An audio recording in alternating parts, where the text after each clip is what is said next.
الحمد لله على نعمائه والشكر له على توفيقه وامتنانه والصلاة والسلام على سيدنا وحبيبنا وشفيعنا محمد بن عبد الله وعلى آله وأصحابه ومن والاه. أما بعد، أوصيكم ونفسي بتقوى الله تعالى. walaalyaal saynu ogsoonnahay waxa inagu soo dhow nabad Allah inagu gaarsiiyo bishii Ramadaan al-Mubaarak. jimcahan jimcihiisa ku xiga ama waa kow ama waa laba. waxa markaa aynu isku baraarujinaynaa bishan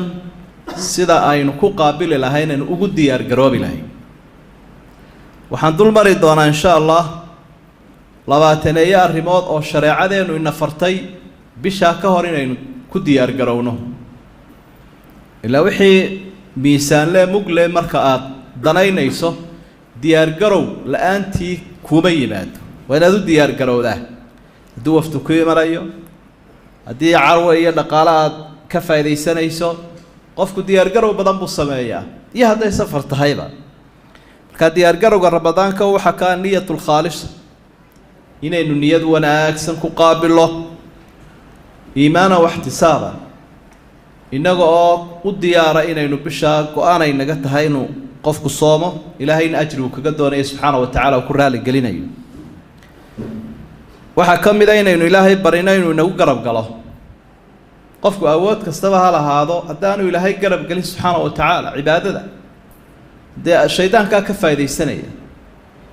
ilaahay markaynu barayna waxaan leenahay iyaaka nacbudu wa iyaaka nastaciin. ilaahay wadaan ku caabudayna gargaarna waa ku weydiisanayna suuratul faatiha. marka cibaadadii iyo isticaanadii gargaarkii ilaahay la gargaarsanay ayaa isbarbar yaala. bishan waxyaabaha u waaweyn inuu ilaahay ka doonayna waxa kamid ah inuu ina cafiyo. alaa tuhibbuna an yaghfira Allahu lakum. marka inaguna waa inaynu iscafinaa ramadaan ka hor. dadkeena wax dhex yaalaan iskhilaafay cuqdada isu haya waa in la iscafiyaa oo la issaamaxaa. ilaahay wuxuu leeyahay dadka cafiya miidaan idinku jeclayn inuu ilaahay idin cafiyo. markaad doonayso ilaahay inuu idinku cafiyo adiguna addoomaha cafi. waxaa ka mid a towbad wanaagsan oo miyir qabta. waxaa ka mid a tacallum axkaami ramadaan. bisha ramadaan axkaamteeda inaynu baranno, fadligeeda, waxay ku ansaxdo, waxay ku burto intaanay weli bilaabmin ee aan qaybi kaa khasaaroobin. cajaladaha iyo kutubta iyo muxaadaraadka iyo cilmiga ramadaan sii baro, waayo cibaadadu kama soo hadha cilmiga. marka arrintaasina aad bay muhiim u tahay qofka muslimka ah dadweynahan in lagu wacyigeliyo cilmiga ramadaan. marka dadku ay cilmiga bartaan ansixidii bay u dhawaanayaan, su'aalihii baa yaraanaya, qofku shakigii baa ka baxaya. waxaynu badinaynaa bishan iyada ah waalidka inaynu isagana cafis weydiisano, inuu samafallo ciddii waalidkiisu noolyahay iyo ciddii uu dhintayba. oo waalidku samafal buu leeyahay intii uu dhintay kadib, ama ha loo duceeyo, ama sadaqa ha loo bixiyo, ama dardaarankiisii ha la fuliyo. siyaabo badan baa loogu samafalaa waalidku intii uu adduunka ka tagu geeriyooday kadib. waxaynu ku dadaalaynaa oo diyaargarowga ka mid a raddu lxuquuqi ilaa asxaabiha min duyuunin wa ammaanaat. qofku ciddii uu wax ka hayay inuu u celiyo waxoodii, dayntii iyo xaqii lagu lahaa iyo wixii uu dad ka qaatay. waxaa ka mid a waxyaabaha aynu ku diyaargaroobayna musaaxabatu alakhyaar aladiina yuciinuuna cala alcamali asaalix. dadka wanaagsan inaynu ka ag dhowaano. oo markaad doonayso shay inaad qabato si fiican u qabato, dadka si fiican u sugayaa lala saaxiibaa. markaa saaxiibkii xumaad is leedahay bishan wuu ku seejinayaa ka ag bedelo. waxaynu ku diyaargaroobaynaa dhowrka cishee hadhay qofkii qallo lagu leeyahay rag iyo dumarba inuu iska bixiyo oo uu u degdego. nebigu wuxuu uhi fadaynullaahi axaqu an yuqdaa. daynta ilaahay baa ku habboon in loo degdego. markaa dadka qaarkood oo qallo lagu leeyahay dhowrka cishee hadhay waa inay ka gaadhsiiyaan. waxaynu isu diyaarinaynaa sidaynu bisha u raadin lahayn araggeeda. taxari ru'yati hilaali ramadaan almubaarak. oon dowladoon lagu hadlaynin iyo cid kale dee qofkii arki kare awood u lihi uu isagu isxilqaamo bal bishaa inuu eego. waxaa la filayaa habeenka khamiista meelaha oo bishu ay soddon buuxa tahay waayo jimcada iyadu dee khamiista bishu ku buuxdaa markaa habeenkaa in loo dadaalo khamiista ee bishu ay soddonka tahay ma soddonkii baa dhammaanaya mise ramadaan baa bilanaysa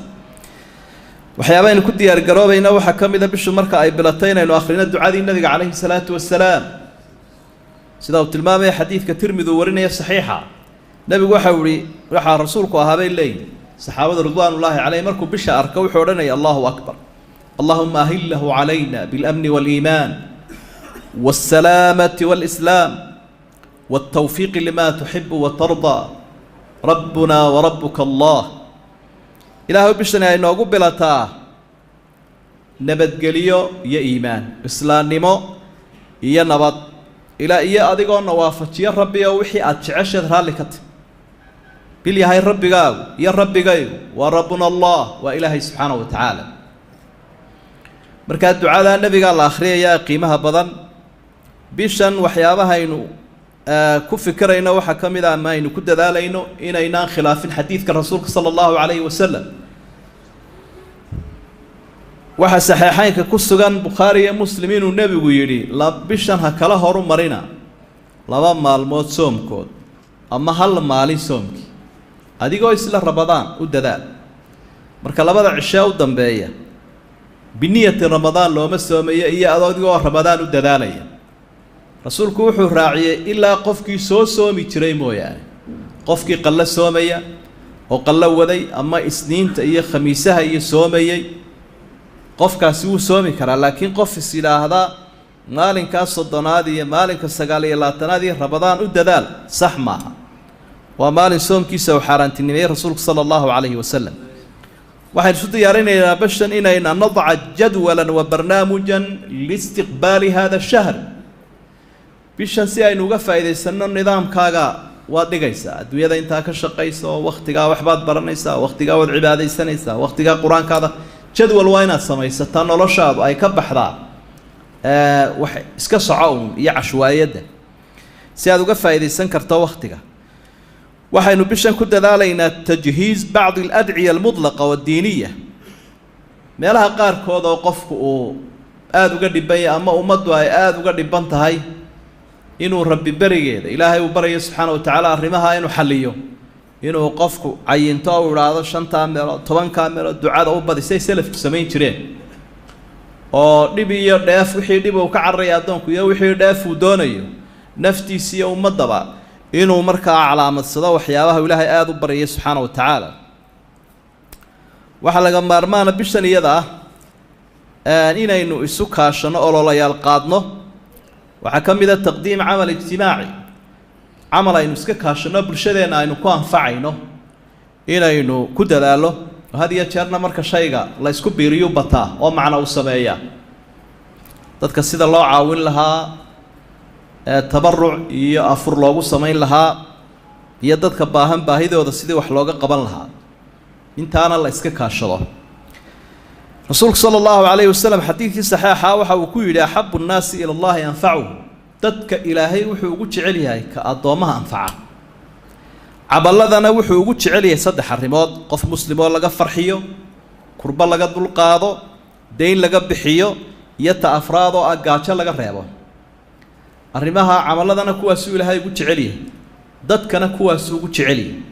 sidaa daraaddeed inaynu noqonno ama ku dadaallo dadku ilaahay jeclaanaya iyo camalkii uu jeclaa aad bay muhiim u tahay waxyaabaha aynu ku dadaalayno waxaa ka mid a silatu raxim qaraabada inaynu xidhiidhino dadka had iyo jeer wakhtigaasa aada la isu eegaa ama in wax la isu faa'iideeyo marka bishan iyada ah dadaalkii loo sameynayay qaraabo xidhiidhinta oo dee cibaada iyaduna ahayde in iyana lagu dadaalo sidoo kale jaarka oo qof waliba dadka jaarka ah ka agdhow waa qaraabadiisii iyana axaadiid badan baa rasuulku sala allahu calayhi wasalam uu kaga hadlay jaarkana iyo xaqa ay isku leeyihin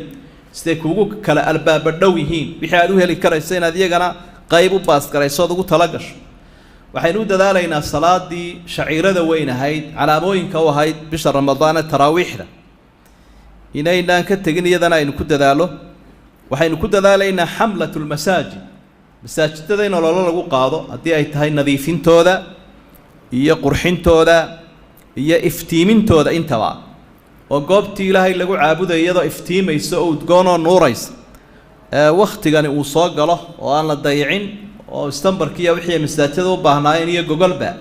dadka ganacsatada iyo maalqabeenku xaafadaha ay ka qayb qaataan iyo tuulooyinka waxaynu ku dadaalaynaa xamla tasyiin shaaric inaynu wadooyinkeena nadiifino nadaafadiina u dadaalo iftiimintiina loo dadaalo oo sida had iyo jeer ayaamaha qaran waxa ay yidhaahdaan ummaduhu dhulka loo iftiimiyo iyo dalka in bisha ramadaan loo iftiimiyo oo dadka cibaadada u soconaya aanay madow dareemin kudaafo dareemin meel walba wixii dhib laga qaado waxaynu ku dadaalaynaa alxamla alelektroniya dadka had iyo jeer isticmaalo agabkan wax lagu baahiyo baraha bulshada waa inaynu ololo qaadna aada u fara badanoo dadka aynu wax ku gaadhsiinayno khayrka xadiidkii bukhaari iyo muslim ku sugnaa nebigu wuxuu ku yihi sala allahu calayhi wasalam laan yahdiya allaahu bika rajulan waaxidan khayrun laka min xumri nacam qof qura inuu ilaahay sababtaada ku hanuuniyo geela cascas bay kaaga fiicanta man dalla calaa khayrin falahu midlu ajri faacili xadiidkii muslimna wuxuu nebigu ku yihi qof khayr tusiya qofkaasi wanaaguu sameeyey in leegunbu isagana ilaahay siinaya marka waxaad isku daraysaa bahdaada xagga khayrka iyo cidda aad ajriga ka heli karaysa inaad aada u badsato si aad u noqoto dhinaca khayrka nin tol badan ku leh marka qofba inta uu soo hanuuniyo ama uu hagaajiyo ama uu tilmaamo ama qalbigooda ilaahay iyo diintiisa uu soo celiyo ajrigooduu leeyahay marka dhalinyarada waxaynu u sheegaynaa filimada sawirada qaaqaawan waxyaabaha bilaa macnaha intoo iska weydaarataan bisha qofku waa inuu ku xisaabtamaa intee oo xadiid intee oo aayadood intee oo muxaadaro ayaad ama sheergaraynaysaa ama dadka gaadhsiinaysaa taasina waa arrin qofku inuu ku xisaabtamo u baahanoo kayd badan bay u dhigaysa dee markaad boqolaal qof soo hanuuniso ama khayr sabab ugu noqoto ee lagu yidhi intii ay khayrkii sameeyeen in la-eg baad adiguna leedahay wax aada u weyn weeye marka arrintaana aad baynu u baraarujin lahayn waxaanay xidhaysaa meelihii sharka lagu baahin lahaabaa laga xoog badanaya la caabiyaya waxaa ka mid a xamladahaas xamlatu tacaam in afurkaas orana waynuu soo sheegnay lagu talagalo nebigu wuxuu tilmaamay sala allahu calayhi wasalam inta qofeed afuriso in adiguna aada leedahay soomka intii ay ka heleen ajrihaa in la-eg xamladaha aynu qaadayna waxaa ka mid ah xamlatu ziyaarati almardaa waalmucawaqiin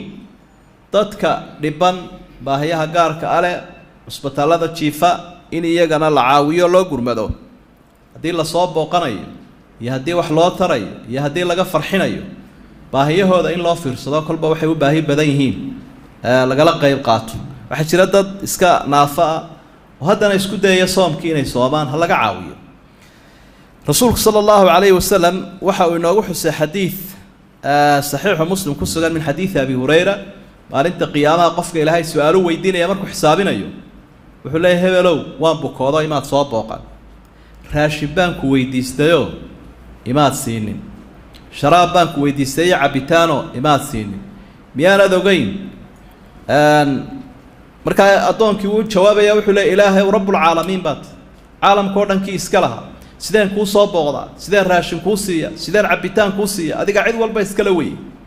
markaa wuxuu leeyay miyaanad ogeyn addoonkaygii hebel inuu bukoodo aanad soo booqan miyaanad ogeyn addoonkaygii hebel inuu raashinku weydiistay ama cabitaan oo aanad siinin haddaad soo booqan lahayd ama cunadaa iyo cabitaankaa siin lahayd arrinkaa agtaydaad maanta ka heli lahayd oo waad u aayi lahayd marka arrintaasina aad bay muhiim u tahay labaataniyada arrimood ayaynu bishan ku qaabili lahayn markaa waxay u baahan tahay bishani in loo soo jeesto dadkii waxaa loo jeediyey karoone wax la idhaahdo oo gaaladu halac badan baa hayo oo geerida aad bay uga baqaan oo noloshay aada ugu dadaalaan inagoo asbaabta qaadanayno o isilaalinayno dadaalayna haddana geeridaynu rumaysannahay iyo qadarka siday uga baqaan dee inagu uga baqi mayno wa axrasu nnaasi calaa xayaa noloshan unbay ugu dhantay ku dadaalaan marka dadkiiba meel baa loo jeediyey marka wax rabadaan iyo cibaadadii hadal haya runtii aad bay u yar yihiin sidaa daraaddeed waxaynu ku talagelaynaa bishan sidii aynu uga dhiishaa dhaansan lahayn khayr fara badanna aynu uga heli lahayn biidni illaahi tacaala diyaargarowgaana aynu u samayn lahayn allahuma arina alxaqa xaqan warzuqna itibaaca وارنا الباطل باطلا وارزقنا اجتنابه اللهم وفقنا لما تحبه وترضاه من الأقوال والأفعال والآراء اللهم اشف مرضانا وعاف مبتلانا وارحم موتانا وتمم نعمتك علينا يا أرحم الراحمين. وآخر دعوانا أن الحمد لله رب العالمين، وصلى الله على نبينا محمد وآله وصحبه وسلم، وأقم الصلاة.